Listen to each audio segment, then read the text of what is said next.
Badja City 100. Ayan. Gandang araw sa inyo mga kamotor. I-share ko lang sa inyo kung paano mag-test ng stator ng Badja City 100. Ite-test natin yung primary nya at pulser. Ayan. Dito sa socket na CDI nya may 5 wire.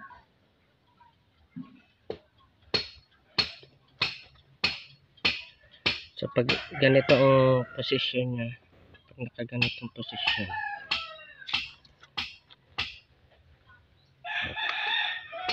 itong nasa kaliwang itaas na bahagi, wire na white with stripe na red, yan yung wire ng pulsar positive. Tapos yung sa ilalim niya naman yung wire na kulay black na may stripe na yellow, yan naman yung ground ng Kawasaki Badja. Yan yung ground nya. Tapos yung nasa itaas na bahagi sa bandang kanan, yung wire na kulay black, yan naman yung wire ng ignition coil. Bali yan yung wire na palabas papuntang ignition coil. Tapos sa ilalim niya, sa bandang ilalim sa kanan, yung kulay na red, yan naman yung wire ng primary coil. At yung nasa gitna sa ilalim na wire na black na may stripe na white, yan naman yung kill switch nya. So ang ituturo ko sa inyo ngayon, i-share ko sa inyo ngayon kung paano i-test yung primary at yung pulsar. So bali, kailangan natin ng multi-tester. Mas maganda kung digital para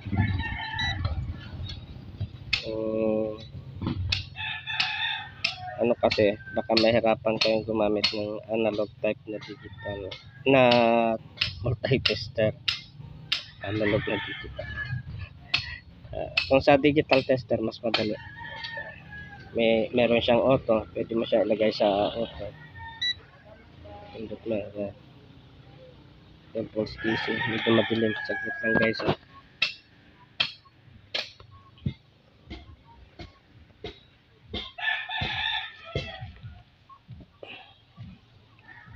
DC,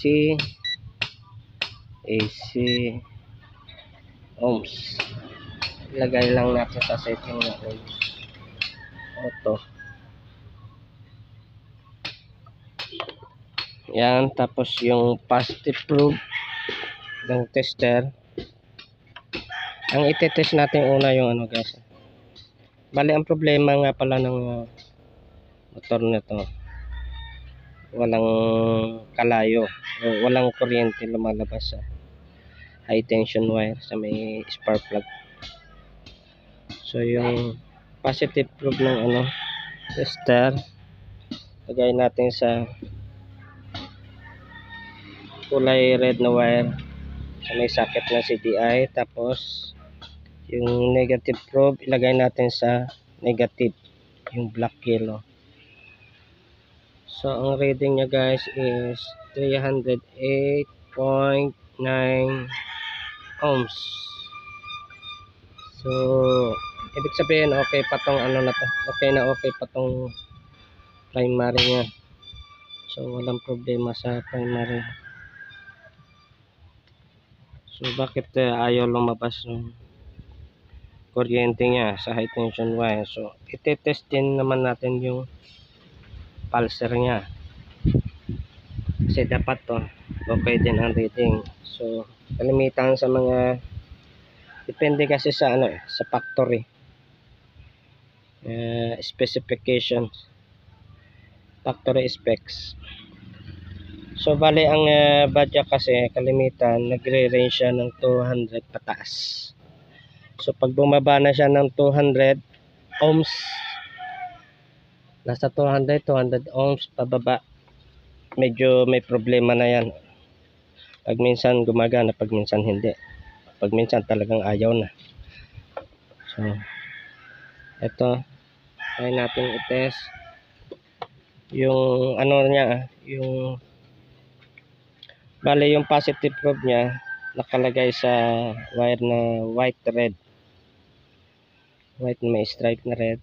Tapos yung negative probe ng tester lagay natin sa ilalim sa may black yellow, yan yung negative.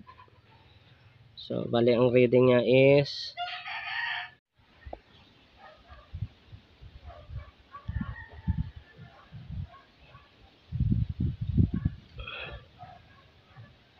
ang reading niya ay 31.32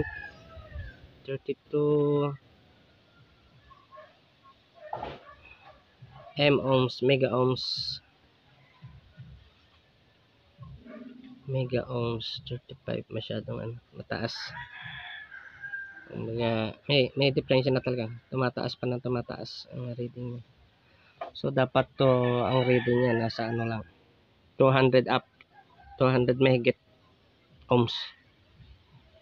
So ito, malikot yung reading niya, andar ng andar, bago-bago, hindi nag-i-steady.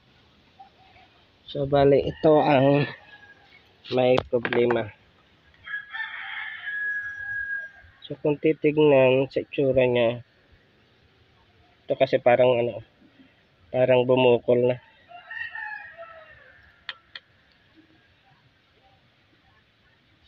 Ibig sabihin parang may nasunog na talaga yung niya dito.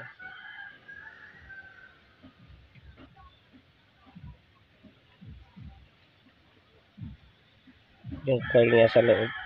Parang siya, parang bukol. So sa appearance siya pa lang, parang nakaumbok to. Sa appearance niya pa lang malalaman mo na may kakaiba. Kumaga to, medyo umalsa. So yun, hinihintay ko pa yung may-ari na kabili siya ng pulser. Ito yung itsura ng pulser, guys. So ito yung magnetic coil, kung minsan tawagin ng iba. Itong magnet nito, yan yung tumatama dito sa sa may magneto, yung may nakaumbok na sa magneto natin, bakal. So pag umiikot siya, tatama sa pickup coil. So si pickup coil naman, ibabato niya yung signal, magsesend siya ng signal sa CDI, para si CDI naman ibabato niya naman yung kuryente papunta sa ignition coil. So yun, so kung may sira pulser natin, kahit okay yung primary coil natin, hindi siya gagana, gawa ng walang walang tagabigay ng signal para magbato ng kuryente sa ignition coil. So ganun lang, guys, para maiwasan natin yung gastos. Kasi ito, mali bumili ng bagong CDI yung may-ari, akala niya kasi CDI lang problema. May baon siya na isang CDI. Nung kinabit nila CDI ng XRM, kinabit nila, ganun pa rin, ayaw pa rin umandar. Bali, anong nangyari kasi dito, pag parking niya lang, umaandar naman daw siya. Pag parking niya lang, hindi na umandar. Tapos nung ilagyan niya ng pinalitan niya ng bagong CDI, gumana. Tapos pag parking niya ulit, wala na. Hindi na talaga siya totally gumana. Bali ano na lang siya. Nag-overnight na lang siya dito sa shop, sa bahay. Yan nga pala yung temporary kong shop, bunkhouse. Andiyan yung mga tools ko habang wala pang pera pang pagawa ng ano, ng shop, bagong pwesto. Pinalayas kasi tayo sa ano, sa dati nating pwesto sa may bayan.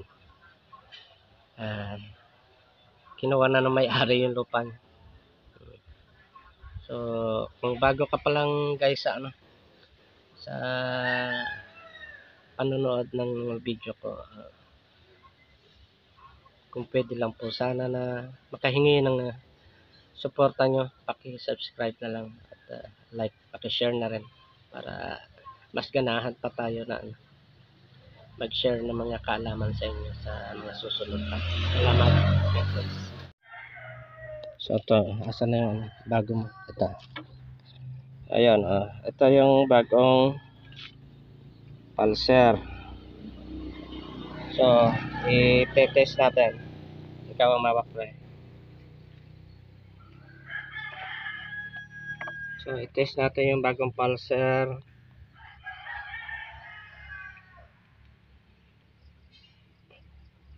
Bali, ang reading, tignan mo sa 211 ohms. So, yung sira, ito yung sira niya ng pulser. 35 mega ohms. Mataas, hindi nagaan. Ayan, palitan na natin.